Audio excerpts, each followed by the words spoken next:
Hello दोस्तों, अगर फिर से आपका स्वागत है माई स्मार्ट यूपी बिहार के इस यूट्यूब चैनल में। दोस्तों, अगर आपने अभी तक इस चैनल को सब्सक्राइब नहीं किया तो कर ले, जिससे कि आपको बिहार के संविदा कर्मी से जुड़ी हर एक छोटी बड़ी अपडेट जानकारी मिलती रहे। दोस्तों, बिहार के सरकारी कार्यालयों में संविदा व तदर्व कर्मियों की संख्या काफ़ी ज़्यादा हो चुकी है। फिलहाल हालत यह है कि समाहरणालय, प्रखंड कार्यालय, अस्पताल, विश्वविद्यालय, कॉलेज, नगर निगम, पंचायतों आदि सभी प्रमुख कार्यालयों और केंद्र व राज्य सरकारों की योजनाओं को लागू करने का कार्यभार सरकारी कार्यालयों में मुख्य रूप से संविदा व तदर्व कर्मचारियों के जिम्मे आ चुका है। हालांकि उनकी नौकरी तलवार की धार पर टिकी रहती है। चूंकि वो संविदा कर्मी पर कार्यरत होते हैं, लिहाजा उन्हें सरकारी कर्मचारियों की तरह ना तो उतना वेतन मिल पाता है और ना ही उनकी सेवा शर्त ऐसी होती है जिससे उनको अपना भविष्य सुरक्षित लग सके। और सरकारी कार्यालयों में कार्यरत संविदा कर्मचारियों की समस्याओं को लेकर अब कांग्रेस पार्टी मुखर हो गई है। बिहार प्रदेश कांग्रेस कमेटी के प्रवक्ता आशित नाथ तिवारी ने कहा कि बिहार देश का इकलौता ऐसा राज्य है जहाँ ग्राम पंचायतों से लेकर मुख्यमंत्री सचिवालय तक राज्य का ज्यादातर काम संविदा कर्मी करते हैं। राज्य में संविदा कर्मियों की हालत खराब होने लगी है और कहा कि संविदा कर्मियों का जीवन फाइलों के जाल में उलझकर रह गया है। उनके आश्रितों का जीवन अभाव के जंजाल में उलझ चुका है।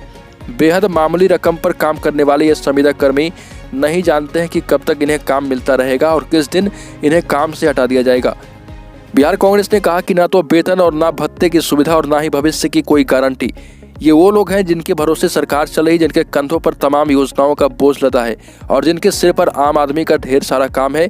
कांग्रेस प्रवक्ता ने कहा कि पहले नौकरियों के तमाम अवसर छीनकर पढ़े लिखे लोगों के सामने मजबूर हालात पैदा किए गए और अब उनकी मजबूरी का फायदा उठाकर सरकार उनका शोषण कर रही है। साथ ही कांग्रेस ने कहा कि राज्य के सरकारी कार्यालयों में काम कर रहे संविदा कर्मचारियों को स्थायी किए जाने की जरूरत है और कहा कि कांग्रेस की स्पष्ट मांग है राज्य सरकार से कि राज्य के सभी किस्म के संविदा कर्मियों का नियमितीकरण किया जाए और कम से कम इतना वेतन दे दिया जाए कि वो अपने साथ परिवार के 4 सदस्यों का पेट भी भर सकें।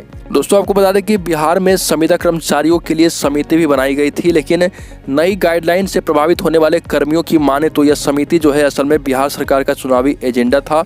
अप्रैल 2015 में इस समिति का गठन कर तत्कालीन नीतीश सरकार ने संविदा कर्मियों को नियमितीकरण का सपना दिखाया था। इसका फायदा भी नीतीश कुमार को मिला और नवंबर 2015 के विधानसभा चुनाव में उन्हें जीत मिली। समिति उसके बाद भी काम करती रही और एक बार फिर 2020 विधानसभा चुनाव से पहले इसने अपनी सिफारिश सरकार को सौंप दी। नीतीश सरकार ने चुनाव तक इसे ठंडे बस्ते में रखा। नियमितीकरण की आस में संविदा कर्मियों ने वोट देकर नीतीश सरकार को वापस विधानसभा में बहुमत दिला दिया। नई सरकार बनने पर अब समिति की उन सिफारिशों को लागू कर दिया गया है जो उद्देश्यों के विपरीत थी। बिहार राज्य डाटा एंट्री ऑपरेटर संघ के प्रदेश अध्यक्ष अशोक यादव कहते हैं कि सरकार ने समिति के नाम पर संविदा कर्मियों से छला किया है और इस समिति की सिफारिशों में कर्मियों के हित का कुछ भी नहीं देखा गया।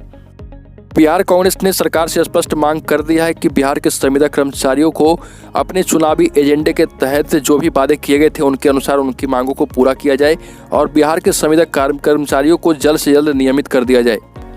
तो दोस्तों, अभी के लिए इतना ही। बिहार के संविदा कर्मचारियों से जुड़ी हर एक छोटी बड़ी अपडेट को पाते रहने के लिए कम समय में यहाँ पर आपको संविदा कर्मचारी से जुड़ी हर एक छोटी बड़ी अपडेट मिलती रहती है। सब्सक्राइब करें माई स्मार्ट यूपी बिहार के यूट्यूब चैनल को और वीडियो को लाइक और शेयर करना बिल्कुल न भूलें।